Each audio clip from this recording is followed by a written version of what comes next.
한국은행이 기준금리를 연이 2.5%로 다시 한번 동결한 가운데 올해 우리 경제 성장률 전망치를 기존 1.8%에서 2%로 상향 조정했습니다.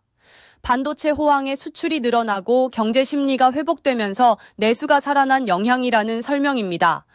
반도체 경기 호조와 세계 경제의 양호한 성장 흐름으로 수출과 설비 투자 증가세가 당초 예상을 상회할 것으로 전망되는 점이 올해 성장률을 0.35%포인트 높이는 요인으로 작용하였습니다. 소비 측면에서도 양호한 기업 실적에 따른 소득 여건 개선 등으로 0.05%포인트 정도 높이는 요인이 있었습니다. 한편 기준금리는 만장일치로 동결되며 6연속 제자리 걸음을 이어갔습니다. 수도권 집값과 환율 불안이 여전한 데다 경기가 회복세를 보이는 상황에서 추가로 금리를 내려야 할 명분이 약해졌기 때문입니다. 향후 전망을 보여주는 지표도 금리 인하보다는 현 상태 유지에 무게가 실렸습니다. 이번에 처음 공개된 금통위원들의 6개월 점도표를 보면 위원 7명 중 절대 다수가 6개월 뒤에도 금리가 지금 수준인 2.5%에 머물 것으로 내다봤습니다. 한은이 지난달 기준금리 인하 관련 문구를 삭제한 데 이어 이번 동결까지 결정하면서 사실상 금리 인하 사이클은 종료됐다는 분석입니다. 뉴스토마토 윤금주입니다. 조금은 반가운 소식입니다. 한국은행이 올해 경제 성장률 전망치를 기존 1.8%에서 2%로 0.2%포인트 상향 조정했습니다. 반도체 호황 등에 힘입어 증시는 6,300선마저 돌파하며 연일 사상 최고치를 갈아치우고 있습니다. 기준금리는 연 2.5%로 6연속 동결하며 현 상태를 유지했습니다. 집값과 환율이 여전히 불안한 데다 경기 회복 국면에 접어든 상황에서 추가로 금리를 내려야 할 명분은 약해졌습니다. 청년 정치의 시선으로 우리 경제 풀어보겠습니다. 손솔진보당 의원, 박성민 전 민주당 최고위원, 한가선 조국혁신당 대변인 함께합니다. 세 분 안녕하세요. 네, 반갑습니다. 네. 일단 반갑죠. 네, 1.8에서 2.0으로 이제 경제 성장률 전망치가 올랐는데 정부도 이제 목표를 좀 더 높이려고 하고 있고. 네. 그렇죠. 그런데 이제 문제는 이 K자형 양극화라고 해서 반도체나 특정 업종만 잘 나가고 나머지 업종들은 여전히 부침을 겪고 있는 그런 상황. 어떻게 봐야 됩니까? 근데 일단은 어제 이제 한국은행에서 발표한 걸 종합해 보면 기준금리는 동결을 했고 사실 환율 불안과 가계부채의 그렇죠. 문제는 여전하다 네. 이렇게 보고 있는 것이고요.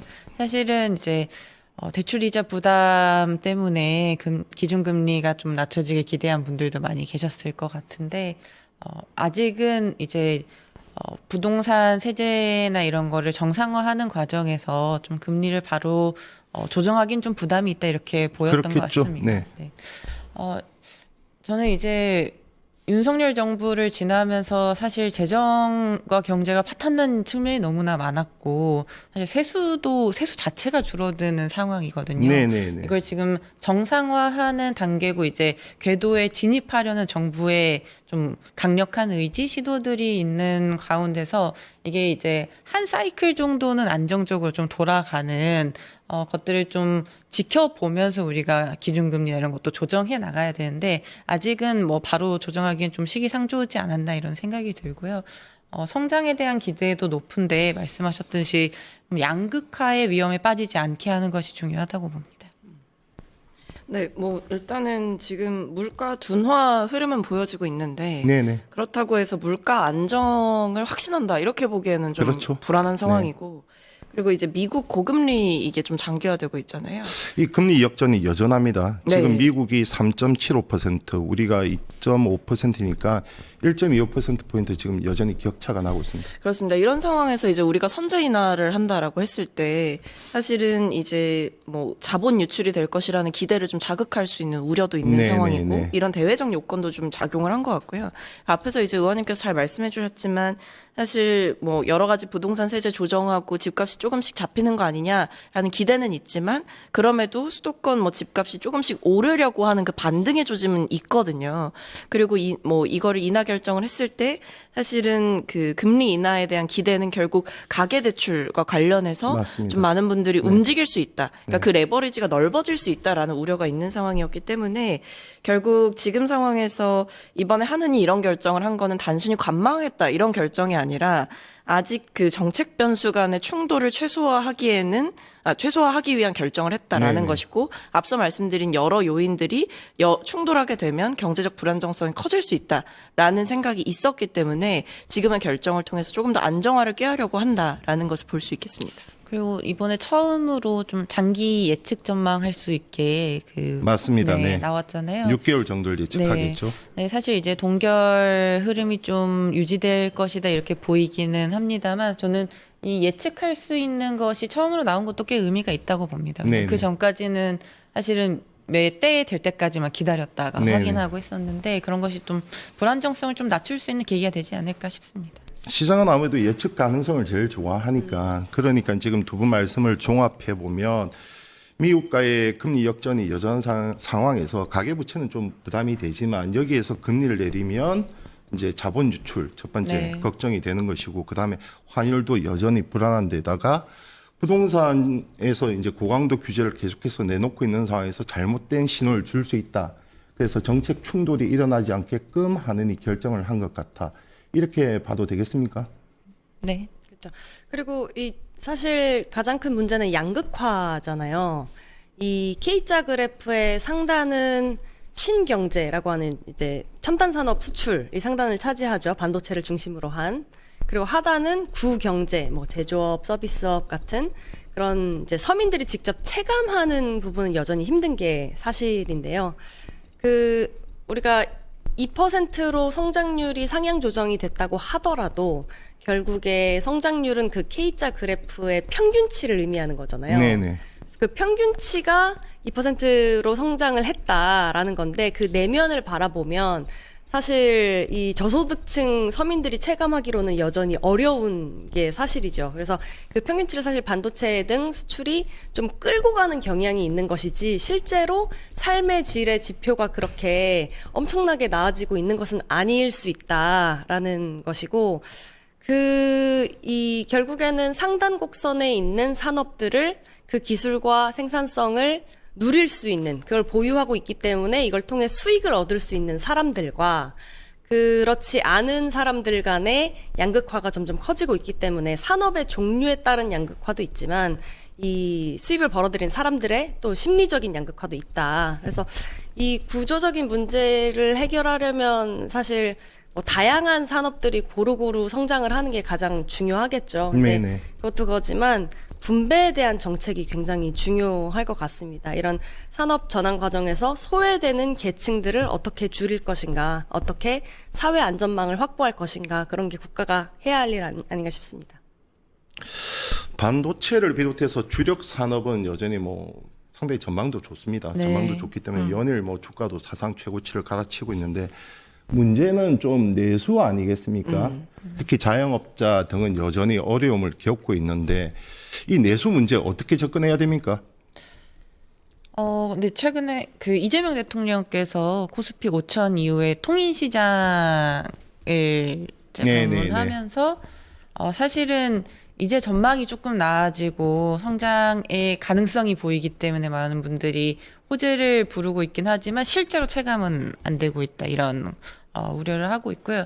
사실 K자형 성장이나 이런 것들이 되게 큰 담론입니다. 네네. 여러 가지 부분이 섞여 있고 그래서 실제로는 뭐 대기업과 중소기업의 차이를 어떻게 할 것인지 산업별 차이를 어떻게 할 것인지 다 정책이 다르게 들어가야 되는 거거든요. 그래서 뭐 통화 정책이나 재정 정책 하나로 될 수 있는 문제는 아니고요. 그 각각의 영역마다 해결을 해야 될 것으로 보입니다. 근데 아무래도 소비가 조금 활성화된다면은 좀 장기적으로 체감할 수 있는 정책들이 조금 더 시도돼야 되지 않을까 봅니다. 그러니까 이게 결국에는 지금 한국 경제의 현 상황을 보게 되면 말씀하신 대로 반도체 그리고 대기업의 실적은 개선이 되고 있는 상황인데 네네네.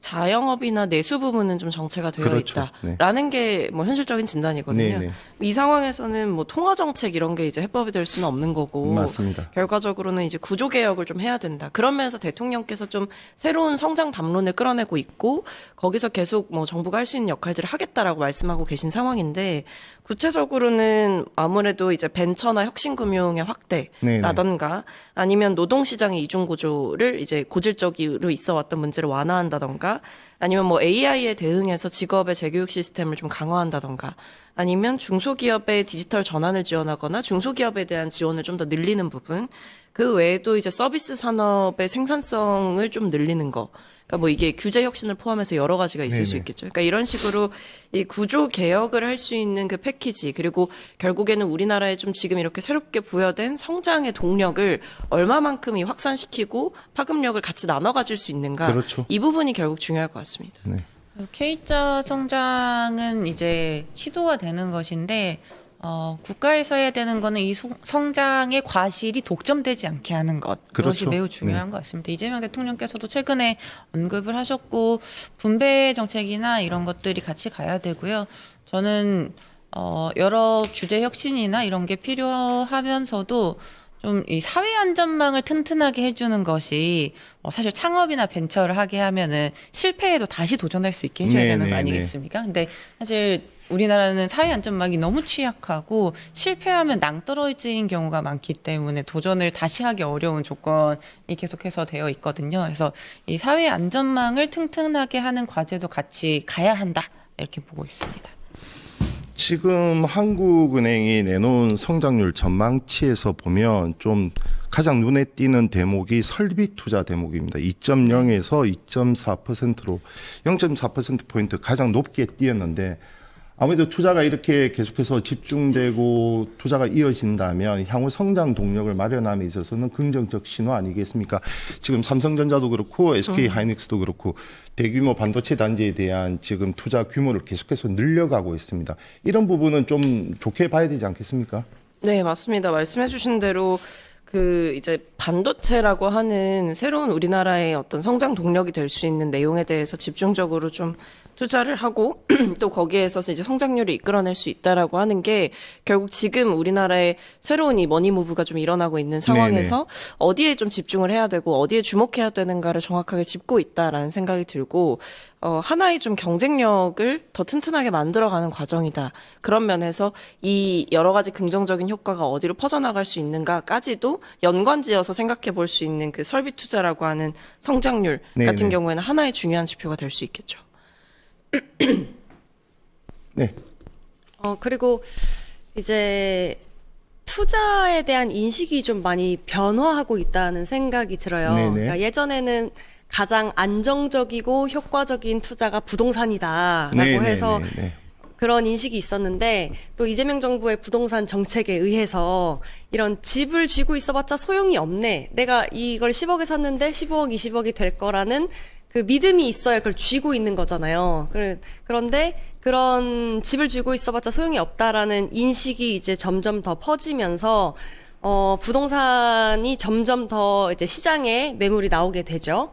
근데 사실 그 투자용 부동산이 매물에 나온다고 해서 그 돈이 사라지는 건 아니잖아요. 결국에 자본을 어딘가에 투자해서 자산을 축적하고 확장하고 싶은 그 심리가 사라지는 게 아니기 때문에 결국에는 이게 어딘가로 투자로 다른 데로 이동을 하게 될 텐데 그게 지금 주식시장으로 많이 가고 있기 때문에 또 이렇게 코스피도 많이 성장을 하고 있는 거고 근데 단지 저는 좀 한편으로 우려스러운 부분은 이재명 정부 임기가 끝나면 혹시 다시 부동산이 또 이렇게 오르는 게 아닐까, 부동산 쪽으로 쏠리는 게 아닐까. 여전히 사람들은 정권이 바뀌면은 또 달라질 거야. 결국에 부동산은 오를 거야. 라는 어떤 기대 심리가 있으면 또 그걸 계속 쥐고 있겠죠. 그래서 이런 부동산 시장이나 주식 시장이 정권에 따라서 크게 변동되지 않고 이런 장기적인 좀 정책에서의 안정성을 갖고 가는 그런 구조적인 게 필요하다고 생각합니다. 심리 대 심리 싸움인 거죠. 원래 그렇죠. 경제는 심리 대 심리 싸움인 건데 지금 현 정부는 계속해서 일관된 메시지를 계속해서 내놓고 네. 있기 때문에 부동산 시장이 좀 반응하는 것 아닌가. 사실상 뭐 부동산은 부의 증식 수단으로서 등식화됐던 거였는데 지금 그것이 어느 정도 좀 무너져 내리고 있다. 네, 투기가 아닌 투자를 하자. 지금 이거 아니겠습니까? 그렇습니다. 그리고 사실 강남의 집은 이게 뭐 부동산 이런 수준을 넘어서 그냥 사치제가 되었잖아요. 근데 이것이 지금 잡히고 있고 변화가 되는 모습이 보여지고 있고, 사실 이제 이재명 정부를 보는 많은 사람들이 이번에만 일시적으로 하고 다시 돌이킬 수 있는 정도로 하는 사람이 아니다. 이게 불가역적으로 어떻게 제도적으로 할 것인지까지 뭔가 되게 여러 가지 수가 있는 것 같은데 어떻게 대응을 해야 될 것인가 이렇게 생각하는 것 같거든요. 그리고 실제로 메시지도 그러하고 해서 저는 뭐 정부가 바뀌면 돌이킬 수 있는 그런 정도의 개혁을 생각하고 하고 있는 것 같지는 않고 보다 근본적인 개혁을 생각하면서 지금 추진하고 있고, 그런 면에서 저희 진보 정당에서도 지지를 하는 거거든요. 이거는 제도적으로 반드시 뜯어 고쳐야 되는 부분이 많은 겁니다. 네. 그러니까 뭐 지금 보면 말씀해주신 대로 사실 강남 3구 용산의 이제 가격의 하락세로 전환했다라고 하는 거는 사실 상징적인 일이죠. 그럼요. 네. 이재명 정부에서 이 부동산 정책에 대해서 일관되고 좀 신중하고 또 선명한 메시지를 내왔기 때문에 사실은 다주택자 규제 메시지가 이 부동산 시장에서 굉장히 크게 작용하는 기대 심리를 좀 낮추는 효과가 있지 않았을까라는 생각이 들고, 다만 뭐 지금 상황에서 단언을 할 수는 없는 상황이고 청신호는 켜졌다 이렇게 볼 수 있겠습니다만 사실 최소 2, 3개월 이상의 데이터는 좀 확인을 해야 되거든요. 네네. 왜냐하면 이제 시장에서 가격은 하락하는데 뭐 거래량이 그렇게 크게 늘어나지 않는다 혹은 줄어든다라고 한다면 뭐 정책 효과보다는 뭐 관망세가 이어질 수 있다 이런 전망도 있는 상황이기 맞습니다. 때문에 네. 저는 아직은 그래도 데이터를 좀 더 지켜봐야 되는 상황이다. 그럼에도 정부가 지치지 않고 이 부동산과 관련한 메시지를 앞으로 계속해서 낼 가능성은 높아 보이고 그것이 시장에 주는 긍정적인 시그널들은 분명히 있을 거다. 그렇게 보고 있습니다. 세 분 다 주식은 투자하고 계세요? 예. 열심히 하고 있습니다. 그게 유일한 수익률이 지금 뭐 좀 좋을 것 같습니다. 뭐 사람마다 다르고 어떻게 되겠습니까? 근데 우리가 지금 사실 경제 전문가들이 아닌데 여기서 이런 얘기를 하는 것은 결국에 이게 삶에 어떤 영향을 끼칠지에 대한 해석을 하는 시간인 거잖아요. 네네. 우리 머니 무브에 대해서 이야기를 하고 있지만 머니가 있어야 무브가 되는데 사실 그 머니조차도 없는 사람들이 많기 때문에 이 자산의 양극화가 점점 더 심해질 것 같아요. 그래서 그 부분의 갭을 어떻게 줄여 나가느냐가 우리가 함께 고민해야 될 부분 같습니다. 아주 중요한 지적 같습니다. 네. 근데 실제로 이제 좀 다른 대체할 수 있는 수단이 생겼다라는 그 신호는 많이 퍼진 것 같아요. 그러니까 실제로 이제 주식으로 뭐 재미로 보신 분도 계시고 못 보신 분도 계시겠지만 그래도 이제는 부동산 투자만이 어떤 유일한, 그러니까 부동산을 사는 것만이 유일한 어떤 투자의 수단이다 혹은 그것이 부를 축적할 수 있는 하나의 수단이다 이렇게 보기보다는 이외에도 다른 걸 할 수 있구나, 그리고 약간 이른바 국장에 대한 신뢰가 좀 쌓여가고 있는 상황인 것 같거든요. 그래서 코스피 뭐 처음에 5천 돌파하겠다 이런 공약 걸었을 때 얼마나 비웃었습니까, 야당에서. 얼마나 비판을 하고 뭐 경제를 몰라서 하는 얘기다 이렇게 얘기를 했는데 뭐 5천이 뭐예요? 지금 6천을 뚫고 6,200을 돌파한다 이런 소식들이 전해지고 있는 상황이기 때문에 이 부동산 규제라고 하는 여러 가지 메시지와 그다음에 이 국장의 호황 이런 것들이 맞물리면서 확실하게 움직일 수 있는 상황들이 만들어진 거죠. 네, 그 최근에 상법 개정안 통과된 것도 매우 의미 있다고 네, 봅니다. 네, 네. 사실 코리안 디스카운트 자체를 해소해야 된다라는 제기는 많았는데 이게 법적으로도 이제 국회에서 개정안이 통과되고 하면서 또 효과가 있을 것으로 보이고요. 근데 이제 다만 지금 이제 주식하시는 분들 그리고 새로 유입되는 분들도 불안해하면서 들어가고 계시거든요. 그러니까 이 주식시장 자체가 오히려 이게 반짝하고 끝나는 것이 아닌가라는 걱정이 있기 때문에 사실 요것도 이제 장기적으로 좀 봐야 될 것 같은데, 저는 이제 주식 같은 경우도 이 세제 관련해서 조금 더 이제 손봐야 될 것들이 있다고 보고, 저는 사실 금투세가 폐지된 걸 매우 아쉽게 생각하고 있거든요. 네네. 그래서 금투세를 좀 복원할 수 있는 좀 시점과 계기가 필요하고, 주식 시장 역시도 결국에는 이 사회에 돌아가는 원리가 똑같이 적용되는 곳이어야 사실 이 불안정성도 해소하면서 갈 수 있기 때문에 이런 것들도 차차 논의해 가야 된다고 생각합니다. 네, 코스피뿐만 아니라 지금 나오는 각종 경제 지표는 좀 밝아 보입니다. 다만 이런 것이 상대적 박탈감이 느끼지 않도록 사회의 그늘에도 우리 취약계층에도 골고루 빛이 비쳤으면 하는 바람입니다. 지금까지 청년정치 세 분과 함께했습니다. 감사합니다. 네, 감사합니다. 유튜브 구독하고 실시간 채팅과 댓글을 남기시면 매일매일 7,000TTCO를 드립니다. 참여 방법은 통통물 어플을 다운로드하고 회원가입과 로그인을 해주세요. 마이페이지에서 나의 회원 고유 번호를 복사해주세요. 유튜브 구독 후 실시간 채팅이나 댓글창에 고유 번호를 한 번만 입력하면 준비 끝! 지금 유튜브 채팅과 댓글 쓰기 참여하고 실천 TTCO 받아가세요.